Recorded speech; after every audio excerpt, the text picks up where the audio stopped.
Abasigusi bigisha amajambo y'Imana, abaririmbyi n'ababwiriza butumwa bakomeye, bakoresha ingufu zidasanzwe kugira bumvikanishe ukuri, ariko ikibabaje uko bavuga siko bakora. Hari amoko menshi y'abasigusi bigisha amajambo y'Imana, abaririmbyi n'ababwiriza butumwa bakomeye, bakoresha ingufu zidasanzwe kugira bumvikanishe ukuri, ariko ikibabaje uko bavuga siko bakora.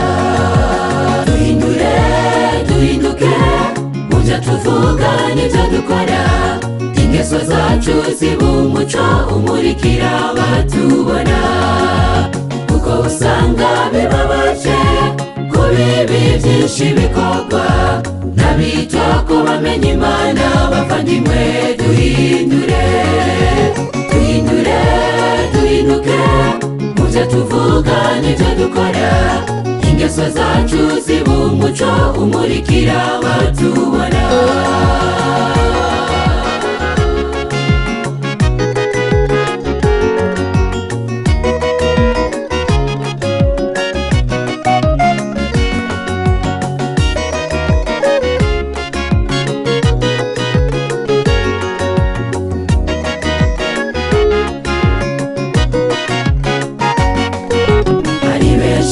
Bavuga butu mwabameze nk'icapa cerekana inzira igana kidashobora kujayo, bigisha abantu kureka ibyaha, gukundana no kugira ubumwe, bavyigisha nyuma tudasanzwe ariko bitabarimo. Hari benshi mu bavuga butu mwabameze nk'icapa cerekana inzira igana kidashobora kujayo, bigisha abantu kureka ibyaha, gukundana no kugira ubumwe, bavyigisha nyuma tudasanzwe ariko bitabarimo. Duhinduke muvyo tuvuga n'ivyo dukora, ingeso zacu zibe umuco umurikira abatubona, kuko usanga bibabaje ko bibi byinshi bikorwa n'abitwa ko bamenye Imana. Bavandimwe, duhinduke muvyo tuvuga n'ivyo dukora, ingeso zacu zibe umuco umurikira abatubona.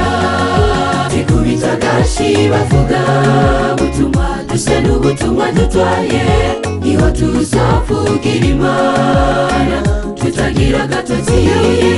Twikubita agashi bavuga butumwa, duse n'ubutumwa dutwaye, niho tuzovugira Imana tutagira agatotsi. Twikubita agashi bavuga butumwa, duse n'ubutumwa dutwaye, niho tuzovugira Imana tutagira agatotsi. Twikubita agashi bavuga butumwa, duse n'ubutumwa dutwaye, niho tuzovugira Imana tutagira agatotsi.